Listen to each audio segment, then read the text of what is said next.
Hello दोस्त, आप लोग हैं क्लास 10 का आंसर की देखेंगे। हम लोग क्लास 10 का आंसर की देखेंगे। अब कौन सा है? सेक्शन बी है। सेक्शन कौन सा है? सेक्शन बी है। अब बिल्कुल सही सही देखेंगे, बिल्कुल सही सही सही 100% सही होगा, समझे।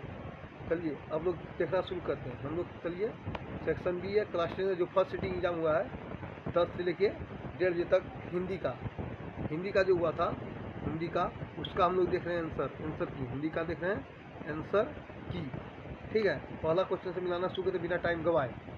चलिए स्टार्ट करते हैं। पहला क्वेश्चन क्या है?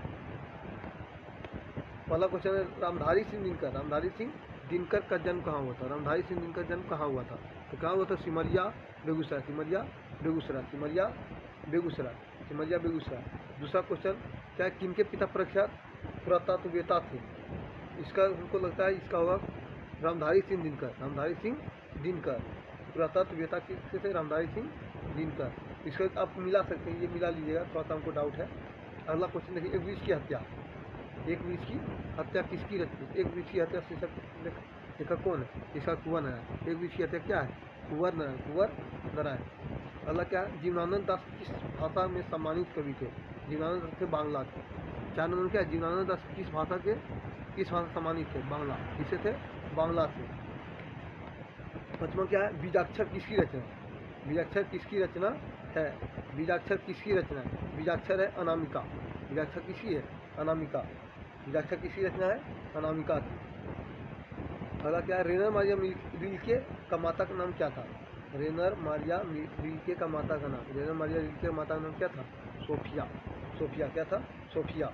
जीजी विशा का अर्थ होता है जीजी विशा, मतलब जीने की लालसा या जीने की इच्छा या जीने की लालसा। जीजी विशा, जीने की इच्छा या जीने की लालसा।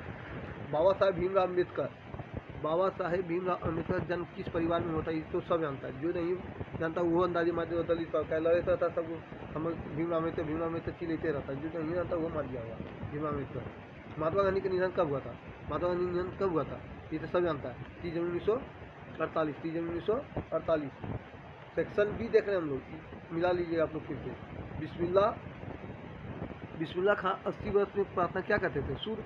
ये क्या किसके लिए जाने थे? सूर्य के लिए। इसीलिए 80 वर्ष की उम्र में भी ये क्या मांगते थे? सूर्य मांगते थे। या कौन सा विषय संधि है? नयन व्यंजन कौन सी व्यंजन संधि है? ने जो नयन। अवंती अन जो ये भी कुछ ये है, लेकिन ये कुछ होगा, ये दूसरा संधि है। कोई यही होगा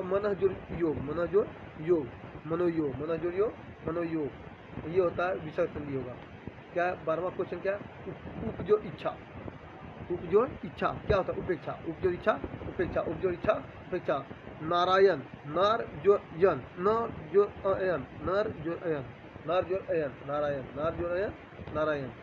तद्धति ये होता है पद्धति। पत जोड़ हति तब होता है पद्धति। ई पूछ ले तद्धति मतलब तत्व जोड़ हित होगा क्या? तद्धति। क्या होगा? तद्धति। अगला क्या है? राह खच मतलब राह के लिए खच। राह खच किसके लिए? राह खच मतलब राह के लिए खच। राह में खच जो होता है राह के लिए खच। शरणागत मतलब किसी के शरण में आए। शरण में मतलब तत्पुरुष समास। जिसमें करा खाता है उसमें होता है तत्पुरुष समास। जिसमें क्या होता है? कुछ कारा खाता है उसमें होता है तत्पुरुष समास। ये तत्पुरुष समास में भी घुसैले हैं। कौन सा? तो शरण में जाएंगे मतलब कर्म करेंगे, तो कर्म तत्पुरुष। कता ने कर्म को देखे हैं, किसी शरण में गए हैं तो कर्म तत्पुरुष। कौन सा तत्पुरुष? कर्म। समक्ष किस समास का उदाहरण? समास है अव्ययी भाव समास। कौन सा समास? अव्ययी भाव समास। समझ कौन सा समास है? अव्ययी भाव समास। Question number 18। दोपहर। देखिए दोपहर में इसलिए चीज देखिए, इसमें क्या लिखा हुआ है? दोपहर। दो और जिससे पहले संख्या आता है संख्यावाच्य दिग्गु मतलब जिससे पहले संख्या आएगा तो कौन सी कहलाएगा? दिग्गु समास। कौन सा समास? दिग्गु समास। क्या? गर्दन पर सवार होना मतलब केहू गर्दन में पर चढ़ मन नहीं कहता है तो पीछे नहीं छोड़ो। गर्दन पर सवार होना तो पीछा नहीं छोड़ो, मतलब पीछा ना छोड़ना। अगला क्या है? होनहार बीरवान होत चिकने पात मतलब जो होनहार बीरवान होत चिकने पात, जो होनहार पुत्र होता है उसका पहले से नजर आता, मतलब होनहार का लक्षण पहले से ही दिखाई पड़ने लगता है। जो होनहार पुत्र होता है तो पहले से उसका अपना जो लक्षण होता है उसका वो दिखाई देने लगता है। स्मितानंद पंत किस बात के कवि थे? छायावाद। स्मितानंद ये सही मारा, छायावाद। अगला क्वेश्चन क्या? हिरोशिमा का शीर्षक, हिरोशिमा सब जानता है अज्ञान। हिरोशिमा क्या होगा? अज्ञान। हिरोशिमा का अज्ञान, हिरोशिमा का क्या होगा? अज्ञान। निम्न से किस कवि आदिवासी लोक कविताओं के अनुवादक थे? स्मितानंद पंत। किसे थे? स्मितानंद पंत आदिवासी लोक कविताओं के अनुवादक थे। कौन? स्मितानंद पंत। नेमत का अर्थ क्या होता है? नेमत का अर्थ होता है मतलब ईश्वर की देन, ईश्वर की देन। नेमत क्या होता है? नेमत का अर्थ क्या होता है? ईश्वर की देन। उदात्त, उदात्त शब्द का अर्थ क्या होता है? उदात्त मतलब कोई ऊंचा किया, कोई बड़ा नाम किया, कोई कौशल किया, तो क्या हो? कौशल। क्या है? कौशल। उदात्त का क्या होगा? कौशल। उदात्त का क्या होगा? कौशल। सियानप मतलब होता है कोई चीज अपना बुद्धि दिखाना, किसी के प्रति चतुराई दिखाना। यहाँ वही होगा चतुराई, ऑप्शन में ले। चतुराई क्या होगा? चतुराई। गुरु नानक को किस मुगल सम्राट से मिलाते थे? बाबर से। गुरु नानक किससे हुआ था? बाबर से। हाटक में देखूं भरा बसे अंग्रेजी माल, किसी पंक्ति कौन सी कवि है? इसका पंक्ति है प्रेमघन। किसका है? प्रेमघन। किसका है? प्रेमघन। हाटक देखूं भरे 28 में था। 29 में क्या? हस्तलिपि। हस्तलिपि मतलब क्या होगा? हाथ की लिखावट को, किसे कहते हैं? हाथ की लिखावट को क्या कहते हैं? हस्तलिपि। क्या कहते हैं? हस्तलिपि। ऑप्शन 29 का 4 हो जाएगा। 29 का डी। साक्षी मतलब साक्षी। साक्षी मतलब साक्षी। या साक्षी क्या होता है? कोई चीज़ सत्य न। साक्षी मतलब होता है गवाही। साक्षी मतलब गवाही। जो कोई चीज़ गवाही देता है उसको कहता है, मेरा नहीं कहता हम, उसका साक्षी कौन है? मतलब उसका गवाही देने वाला कौन है? वही गवाही देना। जिससे नहीं जीता जा सकता, जगह जीतिए ना सकते। अजय। जिससे नहीं जीता जा सकता, अजय। क्या होगा? अजय। पहला क्या है? जिसका तेज निकल गया है, जिसका तेज निकल गया वो निस्तेज। यहाँ तेजस्वी ना होगा, तेजस्वी नहीं। जिसका बुद्धि तेज हो वो है तेजस्वी, नहीं जिसका तेज निकल गया वो है निस्तेज। क्या होगा? निस्तेज। अगला क्या? कायर का विलोम। कायर का सब जानता है निडर होगा, देखते सब बता देगा। कायर को डरपोक है, निडर मतलब डरपोक न। ऑप्शन क्या? ज्योति शब्द का विलोम। ज्योति शब्द का विलोम। ज्योति मतलब होता है प्रकाश। ज्योति मतलब क्या होता है? प्रकाश। प्रकाश का उल्टा क्या होगा? अंधेरा। अंधेरा तम मतलब अंधेरा। तम मतलब अंधेरा। जंगम का उल्टा अस्थावर। जंगम का उल्टा अस्थावर। ऑप्शन नंबर सी। 35। 36 क्या? पुष्प का पर्याय। पुष्प का तो बहुत फूल होता है, चंपा परसून होता है, बहुत सारा होता है। उसमें से इसमें पुष्प पर्याय पूछेगा, इसमें होगा परसून। क्या होगा? परसून। सरस्वती का पर्याय। सरस्वती मतलब शारदे, हंस वाहिनी, वीणा दायनी, ये सब क्या है? ये पुस्तक धारणी, ये सब कुछ इसमें। लेकिन इसमें ऑप्शन ए होगा। Option A. वागीसा। इसमें होगा पर्याय सरस्वती पर्याय वागीसा। घर का पर्याय 38 नंबर। घर का पर्याय, घर का गृह आलय, ये सब क्या होता है? इसमें गृह आलय न दिया तो इसका होगा गे। क्या होगा? गे। क्या है? गे। घर का पर्याय क्या होगा? गे। मतलब 38 का बी। 39 क्या है? कौन शुद्ध वाक्य? हम लोगों की तो नाकें कट गई। नाके ना तो हम लोगों की नाक कट गई। नाके यहाँ नाके नहीं होगा, नाक कट गई, ये गलत है। राम को पुस्तक पढ़ना चाहिए ना, पुस्तक स्त्रीलिंग है, यहाँ पढ़नी चाहिए। राम को पुस्तक पढ़नी चाहिए, यहाँ ये गलत है। यहाँ कुछ है गलत है। कोयला जलकर राख हो गया, ये सही है। ये सही है। मैं तकलीफ भोगता हूँ ना, मैं तकलीफ में भोग रहा हूँ, मैं तकलीफ भोग रहा हूँ, ये गलत है। भोगता हूँ गलत है, भोग रहा हूँ ये गलत है। ऑप्शन नंबर सी होगा। क्या होगा? सी। 40 क्या? कौन शुद्ध शब्द है? कौन शुद्ध शब्द है? कृत्रिम ऐसे ना लिखा था, कृत्रिम लिखा था ऐसे। कृत्रिम गलत लिखा हुआ, कृत्रिम होगा ऐसे। कृत्रिम ये गलत है, कृत्रिम गलत है। कौन शुद्ध ने पूछ रहा है? वाहिनी में ये गलत है, वाहिनी भी गलत है। वाहिनी में दोनों हर्षी का, दोनों क्या होगा? हर्षी का, ये भी गलत है। सूरज में दुर्गु का, सूरज में दुर्गु का, ये भी गलत है। पूछ रहा कौन शुद्ध है? कौन सा शुद्ध शब्द है? तो धुआं। क्या होगा? धुआं। कौन शुद्ध शब्द है? यहाँ क्या होगा? धुआं। क्या होगा? धुआं। पूछा पपाती लगभग कितने साल की थी? पपाती 12 साल की थी। पपाती कितने साल की थी? 12 साल की थी। अगला क्वेश्चन क्या? माँ लेखक के, माँ शीर्षक पाठक लेखक कौन थे? ईश्वर पाटलिकर। ये तो कहानी के थी, लेखक है। माँ जी के पास आंगन में बैठकर मंगम्मा क्या खाती थी? पान सुपारी। अगला क्वेश्चन क्या है? 44 नंबर में हम लोग। अगला क्वेश्चन 44 क्या कह रहा है? अरे कहावत है, दवा करने से मसान नहीं जलता है। ये बुढ़िया जो रहता था, दहिया बेचता थी मंगम्मा, वह कहती थी कि दवा खेला था कुछ ही है, जो जला हुआ मसान है उसको वो और जल जाएगा। रसूलन बाई कौन थी? रसूलन बाई गायिका थी। क्या थी? गायिका। ये सब थोड़ा सा दिमाग लगने वाला क्वेश्चन है, थोड़ा सा पूछा होगा, ऐसे पूछता है थोड़ा सा 2-4 क्वेश्चन। यतीन्द्र मिश्र ने गीतकार गुलजार की कविता संपादन किस नाम से किया था? यार जुलाई। बहुवचन पत्रिका के संपादक कौन थे? बहुवचन का था अशोक वाजपेयी। बहुवचन की पत्रिका के संपादक कौन थे? अशोक वाजपेयी। शहर अब भी संभावना, शहर की अब भी संभावना, ये किसकी रचना? अशोक वाजपेयी। शहर अब भी संभावना है, किसकी लेखक है? इसका लेखक कौन है? इसका रचना कौन है? अशोक वाजपेयी। अगला क्वेश्चन 49 नंबर क्या कह रहा है? में कौन पाठ की विद्या निबंध, में कौन सी पाठ निबंध, कौन सी निबंध? ललित निबंध। विद्या निबंध मतलब ललित निबंध, और ललित निबंध पढ़े में नाखून क्यों पढ़ते हैं? ललित निबंध कौन सी है?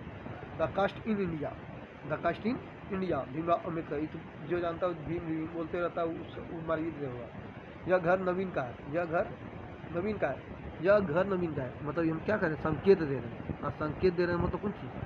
वो नहीं पूछ ले कि पूछे कुछ कौन सा सर्वनाम यूज होता है, कौन विशेषण है? तो यह घर नवीन का मतलब यह कौन चीज़? सर्वनाम है। तो सर्वनाम है तो सर्वनामी विशेषण। संख्या दे ले कि नहीं, संख्या ना होगा, प्रविशेषण है वो, जो विशेषण के पहले लगे ऊपर विशेषण। तो यहाँ सर्वनाम नहीं, यह कौन चीज़? सर्वनाम, तो सर्वनामिक विशेषण। थान भर कपड़ा मतलब कौन चीज़? मतलब उसका मतलब वो बता रहा है कितना कपड़ा है, तो कपड़ा कितना है तो उसका परिमाण बता रहा है, क्या भरा है? परिमाण। तो परिमाणवाचक सर्वनाम, परिमाणवाचक विशेषण। शाश्वत खाता होगा मतलब कौन चीज़? मतलब संभावना कर रहा है कोई खाता होगा तो कौन चीज़? संभाव वर्तमान का। अगला क्वेश्चन क्या है? मुझे कौन वाक्य अकर्मक मतलब जिसमें कर्म ना, कौन वाक्य अकर्मक कीजिए? अकर्मक मतलब जिसमें कर्म नहीं, कर्म मतलब जगह फल में नहीं पड़ी। मनीष बिस्कुट खाता है, देखिए फल पड़ रहा है, कुछ ही खा रहा है, बिस्कुट क्या खाता है? बिस्कुट। ये हो गया सकर्मक, जिसमें कर्म दिया सकर्मक। दीपक गीत गाती है, क्या गाती है? गीत, इसमें भी कर्म पड़ रहा है, क्या है? सकर्मक। क्या खाती? गाय घास खाती, क्या खाती है? घास। ये भी क्या होगा? सकर्मक। लेकिन क्या पूछ रहा है? अकर्मक। क्या पूछ रहा है? अकर्मक। तो प्रेम सोती होगी, प्रेमा सोती हुई, तो क्या सोती है? कोई गारंटी है? एक कोई पूछता है कि क्या सोती है? इसमें कर्म है ना है, ये पूछा कौन चीज़? कौन अकर्मक है? क्या होगा? कौन अकर्मक है? अकर्मक कौन है? प्रेमा सोती है। 54 का बी। अगला क्वेश्चन क्या है? 54 हो गया 55। खरगोश बिल से बाहर निकला। देखिए जब कोई अलगाव होता है तो कौन कारक? अपादान कारक। कौन कारक? अपादान कारक। अलगाव होता है जब जुड़ के करता है, जैसे चाकू से सेब काटते हैं तो दोनों जुड़ल होगा, चकुआ और सेब तो दोनों जुड़ता है तो करण। लेकिन जब अलग होता है, पत्ता वृक्ष से गिरता है तो अलग होता है तो अपादान। तो बोल के यहाँ खरगोश कौन सी हो रहा है? बिल से बाहर निकल रहा है तो अलग नहीं हो रहा है, तो कौन चाहिए? अपादान कारक। कौन सी हुआ? अपादान कारक। अगला कौन सी? 56 नंबर में क्या कर रहा है? जिस क्षण में 4 चरण और प्रत्येक चरण में 16 मात्राएं होती है, ये चौपाई कहलाता है। क्या कहलाता है? चौपाई। क्या कहलाता है? चौपाई। जहाँ वर्णों का एक या अनेक बार आवृत्ति, वहाँ कौन अलंकार? ये अनुप्रास। ये भी सही मान ले, ये भी सही मान ले, ये दोनों सही मान ले। अगला क्वेश्चन क्या है? किसे हम वर्गीय व्यंजन भी कहते हैं? किसे हम वर्गीय व्यंजन भी कहते हैं? कौन सा व्यंजन को वर्गीय व्यंजन कहते हैं? अस्पर्श। इसे ही मान लें, अस्पर्श व्यंजन। कौन व्यंजन? वर्गीय व्यंजन किसको होता है? अस्पर्श व्यंजन। अब यहाँ पूछा निम्न को अल्प प्राण, एगो अल्प प्राण होता है, एगो महाप्राण होता है। अल्प प्राण में जो आसानी से होगा तो वो क्या होगा? वो। ये अल्प प्राण का उदाहरण कौन है? वो। कौन है? वो। इसमें देखिए महाप्राण भी पूछ लिया, दोनों क्वेश्चन में पूछ लिया। देखिए अल्प प्राण और यहाँ कौन चीज़ है? महाप्राण। अल्प प्राण में आएगा वो सही मान ले, और महाप्राण में यहाँ वो नहीं होगा, यहाँ धो सही मान ले, धो सही मान ले। चलिए अगला क्वेश्चन क्या? फुफेरा। देखिए प्रत्यय पूछा, प्रत्यय मतलब पिछुआ, प्रत्यय मतलब पिछुआ, मतलब मूल शब्द जो रहेगा उससे पीछे लगेगा। तब फुफेरा मूल शब्द क्या होगा? फूफा। फूफा में की लगा दिया? ए रा, तब लग गया फुफेरा। फूफा में क्या लगा? ए रा, तब लग गया हो गया फुफेरा। मतलब इसका प्रत्यय क्या होगा? ए रा। पढ़ाकू। देखिए फिर प्रत्यय पूछे, प्रत्यय मतलब मेन शब्द के पिछुआ में लगे चाहिए। मेन मतलब पढ़ना में आकू, मतलब पढ़ होगा उसमें आकू लगाता है, हो गया कौन चीज़? पढ़ाकू। तो ऑप्शन नंबर बी सही है, बी नंबर सही है, पढ़ाकू। क्या होगा? पढ़ाकू। मानवता योगिक है, कौन शब्द? डायरेक्ट पूछा मानवता किस शब्द का उदाहरण है? योगी। कौन सा शब्द है? योगी। खलिहान, अरे तद्भव नहीं है, विदेश में नहीं बोले जाते देशज। क्या होगा? देशज। खलिहान कौन सा शब्द है? देशज। खटास दे बता रहे गुण।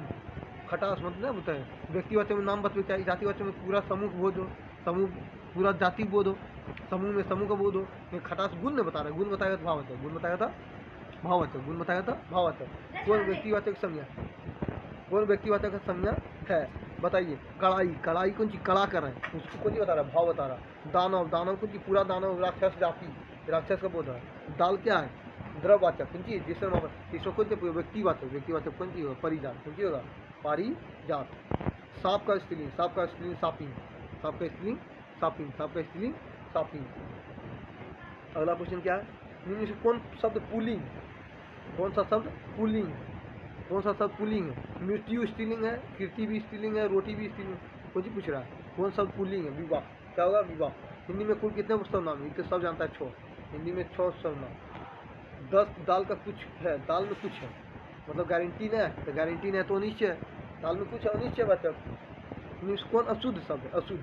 विदेही की शुद्ध है, संशोधन भी शुद्ध है, श्रेणियाँ भी शुद्ध है। या दुष्कर जो अशुद्ध है। दुष्कर लिखाता है तो हर्षुकर, और तालम सु नहीं, मुदन सो, मुदन सो, ईद सो, समझे? ईद असो आता है, ये गलती है। अगला क्वेश्चन क्या है? अगला क्वेश्चन 72 नंबर। 72 नंबर का है दोष शब्द का विशेषण। दोष का विशेषण दूषित, दोष का विशेषण दूषित। जो तनियो नहीं जानता वो मैं दिया। दोष का विशेषण दूषित, ने का विशेषण नहीं, ने का विशेषण नहीं। तामस, तामस मतलब अंधेरा, तामस मतलब अंधेरा, तामस मतलब अंधेरा। इसका होगा तमाशु। क्या होगा? तमाशु। तामस का अंधेरा, सॉरी तामस का अति पर्यायवाची अंधेरा, सॉरी तामस का पर्यायवाची तमाशु। क्या है? तमाशु। जल्दी जल्दी थोड़ा सा हो रहा है। मेरी बहन स्वाति अपनी सहेली के घर गई। सरल, मिश्र, संयुक्त वाक्य। देखिए नेक्स्ट ऑप्शन में छाड़ दीजिएगा। मेरी बहन स्वाति अपनी सहेली घर, संकेत बता रहा है। मेरी जो बहन है ना, वो अपनी सहेली के घर गई, संकेत बताता है। संकेताक्षर वाक्य, संकेताक्षर वाक्य। तो कौन कर्मवाच्य है? कर्मवाच्य मतलब इससे कर्म होना चाहिए, कर्म होना चाहिए। थकान के मारे कोई कब मारे? ये सब कारण होगा, इसमें कोई कारण है? ये कर्म कहाँ है? रवि विद्यालय जाता है। कहाँ जाता है? कहाँ कौन सी हो गया? रवि। क्या है? रवि। क्या और क्यों, क्या और क्यों का अर्थ निकालना चाहिए, तब होता है कर्म। क्या होता है? हमको होता है रवि विद्यालय जाते ही ना हुआ। रवि संगीता द्वारा रोटी पकाई गई। क्या पकाई गई? इसमें कर्म आ रहा है। किसमें कर्म आ रहा है? संगीता द्वारा रोटी पकाई गई। इसमें होगा option number C. Option number C. क्या पकाई गई? तो संगीता। इसमें होगा 76 का सी होगा। संगीता द्वारा रोटी पकाई गई। क्या पकाई गई? कर्म आ रहा है, उसमें होगा कर्मवाच्य। क्या पूछा? कर्मवाच्य पूछने रहा है। संगीता द्वारा रोटी क्या पकाई गई? तो रोटी। इसमें कर्म आ रहा है, क्योंकि संगीता होगा। समझे? चलिए पर्याप्त शब्द में, पर्याप्त शब्द में उपसर्ग है। पर्याप्त, पर्याप्त। देखिए उपसर्ग उसको बोलते हैं जो पहले लगे, जो पहले लग के कोई मूल शब्द होगा उसमें पहले लगेगा और उस शब्द का अर्थ बदल देगा। तो पर्याप्त में पहले क्या लगा? परि। कभी संधि विच्छेद की है तो परि पहले आएगा। पर्याप्त में परि ये कौन चीज़ है? तो परि हो गया उपसर्ग। क्या हुआ? उपसर्ग। कुछ आघात, घात यहाँ मूल शब्द है। आघात के पहले क्या आ गया? आ। क्या आ गया? आ। तो आ गया उपसर्ग। क्या हो गया? उपसर्ग। उपसर्ग, उपसर्ग। कुपात्र। देखिए कुपात्र, देखिए उपसर्ग पूछा है तो मेन शब्द क्या है? कुपात्र। उससे हम क्या लग गया? कु। तो यहाँ कु हो गया कौन चीज? कु हो गया यहाँ उपसर्ग। क्या हो गया? उपसर्ग। यहाँ पूछा पड़ता है, मतलब मेन शब्द के पिछुआ रह चाहिए। तो पता है लुटिया में मेन शब्द क्या होगा? लूट। लुटिया में मेन शब्द क्या होगा? लूट। और लूट के अगुम क्या लग गया? लूट के अगुम पिछुआ क्या लग गया? इया। क्या लग गया? इया। तो पड़ता क्या होगा? लुटिया। Option number B. 80 का बी होगा। 80 का बी। अब देखिए 81। कौन पंचमाक्षर? पंचमाक्षर मतलब पचमा बार। पंचमाक्षर मतलब 5 नंबर वाक्य। 5 नंबर ये नहीं थे मुदन में। कौन सी होगा? मुदन में। अगला क्वेश्चन क्या है? 82। त्रो। त्रो किसके मिलने से बनता है? त्रो किससे मिलने से बनता है? त्रो बनता है आधा तो और रो, आधा तो और रो, मतलब तो संयुक्त और रो, तब होता है त्रो। दीर्घ स्वर, दीर्घ स्वर डायरेक्ट से दीर्घ होता है। दीर्घ मतलब दीर्घ स्वर। यही पूछ रहा है, सीधे ही क्वेश्चन में आ गया। दीर्घ ऊ, दीर्घ ऊ पूछा। दीर्घ ऊ का उच्चारण स्थान है। दीर्घ उच्चारण स्थान है। दीर्घ का उच्चारण स्थान क्या होगा? ऊ आते हैं ओष्ठ में, डायरेक्ट ओष्ठ आएगा। कौन उष्म व्यंजन है? तीन मुदन तब कौन सी होगा? तालम सो, मुदन सो, मुदन सो, मुदन सो होगा कौन सी? उष्ण वर्ग। जब पूजी किसकी रचना? जब पूजी किसकी रचना? ये है कुछ गुरु नानक। जब पूजी किसका है? गुरु नानक। रसखान किस छंद में सिद्ध थे? छवैया। किस छंद में सिद्ध थे? छवैया में। अगला क्वेश्चन क्या है? जिसने जीर्ण जनपद, थोड़ा सा बड़ा क्वेश्चन है, पढ़ते हैं बात। जिसने जीर्ण जनपद नामक एक काव्य लिखा जिसमें ग्रामीण जीवन का यथार्थवादी चित्रण है, तो किसने किया? तो ये था बेदी नारायण चौधरी, जिसको कहते थे प्रेम घन। क्या कहते थे? प्रेम घन। घरानंद किस भाषा में लिखते थे? घरानंद लिखते थे ब्रज भाषा। कौन भाषा में? घरानंद किसे लिखते थे? ब्रज भाषा। श्वेतानंद पंत की माता का नाम क्या था? सरस्वती। सरस्वती माँ। तो ये सरस्वती माँ पूछ दिया कि जम्मा में कि श्वेतानंद पंत की माता का नाम क्या था? उसमें सरस्वती। 90 का सी, 90 का सी। अब 91 की कह रहा है, 91 कह रहा है नौकर की कमीज किसी ने, ये सब तो डायरेक्ट क्वेश्चन में। नौकर की कमीज क्या है? विनोद कुमार शुक्ल। विनोद कुमार शुक्ल। अब इन लोगों के साथ रहकर 30 संयुक्त कविताएं लिखी गई। इसका हमको नहीं मिला, अब मिला क्योंकि हम भी नहीं जानते थे। क्वेश्चन हमको इसका हमको कुछ समझ नहीं आया। क्वेश्चन बताएंगे बाद में, हो सकता है फिर समझ आ जाए, लेकिन इसको हमको थोड़ा समझ नहीं आया क्या पूछना चाह रहा। पंडित बिरजू महाराज, पंडित बिरजू महाराज, पंडित बिरजू महाराज के ने गंडा किससे बनवाया? किससे बनवाया था? बाबू जी से। किससे बनवाया था? बाबू जी से। किससे? बाबू जी से। क्वेश्चन अभी आया ही है, इसको डायरेक्ट क्वेश्चन बता रहे हैं, बना रहे हैं। थोड़ा सा किसी थोड़ा कन्फ्यूजन भी हो रहा है, सही बता रहे हैं, आपका 100% सही है। पंडित बिरजू महाराज ने गंडा किससे बनवाया? बाबू जी से। किससे बनवाया था? बाबू जी से। परंपरा का मूल्यांकन नलिनीचंद शर्मा, ये तो डायरेक्ट लेखक पूछ लिया। परंपरा नलिनीचंद शर्मा। बहादुर, बहादुर कहाँ से आया था? ये तो बुतरुआ जानता है, नेपाल से। बुतरुआ नहीं जानता है, जो पहले होगा छात्र का। तो बहादुर कहाँ से आता है? नेपाल से। कहाँ से आता है? नेपाल से। अगला क्या? बादशाह अकबर ने जो सिक्का चलाया था उस पर किसी आकृति थी? बादशाह ऊपर राम सीता। किसा था? राम सीता। बादशाह जो चलाया था, अकबर जो चलाया था, उस पर किसी सीता थी? राम सीता। पुरानी शास्त्रियों द्वारा, पुरानी शास्त्रियों ने का ऐसा अनुमान है कि मनुष्य का अनावश्यक, मतलब जिसका आवश्यक ना हो, उसी प्रकार उड़ जाएगा जिस प्रकार पूछ उड़ जाती है। ये कौन चीज? नाखून। नाखून क्यों बढ़ती है? ये कौन चीज? हजारी प्रसाद द्विवेदी बोला था। फिर जिसका कोई यूज ना है वो डायरेक्ट कट के निकल जाएगा। नाखून क्यों बढ़ती है? इसी का भाग है। मैक्समुलर ने किस रचना का जर्मन भाषा में पद्यानुवाद किया था? मेघदूत। किसका था? मेघदूत। मेघदूत का अनुवाद किया था। नलिनीचंद शर्मा का अनुसार महल और झोपड़ी वालों लड़ाई में अक्सर कौन जीतते हैं? इस बताए थे कि महल, जो नलिनीचंद शर्मा बताए थे कि महल और झोपड़ी जो लड़ा होता है तो कौन जाता है? अक्सर कौन जीतता है? महल वाला। जिसके पास पैसा ज़्यादा रहता है ज़्यादा जीतता है, जल्दी जीत जाता है। वही कहना था इसका, नलिनीचंद शर्मा का। धरती कब तक घूमेगी? सब मेन शीर्षक पाठक कौन था? सीता। कौन थी? सीता। सब मेन पाठक कौन थी? सीता। सीता, सीता। तो चलिए आप लोग देख लिए हैं, ठीक है, आप लोग देख लिए हैं। ये जो बताए हैं आंसर की बिल्कुल एकदम सही है, 100% सही है। आप लोग इसको आप अपना आंसर जो है मिला सकते हैं इससे, और अपने आप को चेक कर सकते हैं कि आपको कितना नंबर आ रहा है हिंदी में। ये फर्स्ट सीटिंग था और ये सेक्शन कितना था? ये सेक्शन था बी। सेक्शन कौन सा था? बी। और अगर ये वीडियो अच्छा लगे तो लाइक करो और शेयर भी करो, क्योंकि सभी लोग को पता चलना चाहिए कि ये सही यहाँ पे सटीक आंसर मिल रहा है। और यही नहीं, हम सब सब्जेक्ट का यहाँ पे आपको आंसर की देंगे। ये फर्स्ट शिफ्ट का है। कौन सा शिफ्ट का है? फर्स्ट शिफ्ट का। कौन सा शिफ्ट का है? ये फर्स्ट शिफ्ट का आंसर दे रहे हैं हम। ये सेक्शन बी का है। अभी सभी सेक्शन का आपको अभी मिलेगा, सभी सेक्शन का आपको वीडियो मिलेगा। आप फटाफट शेयर कर दीजिए। इस चैनल को बोलिएगा लाइक करें और शेयर करें। इस पर आपको सटीक एकदम सही आंसर मिलेगा, एकदम सटीक। समझे? ठीक है, चलिए।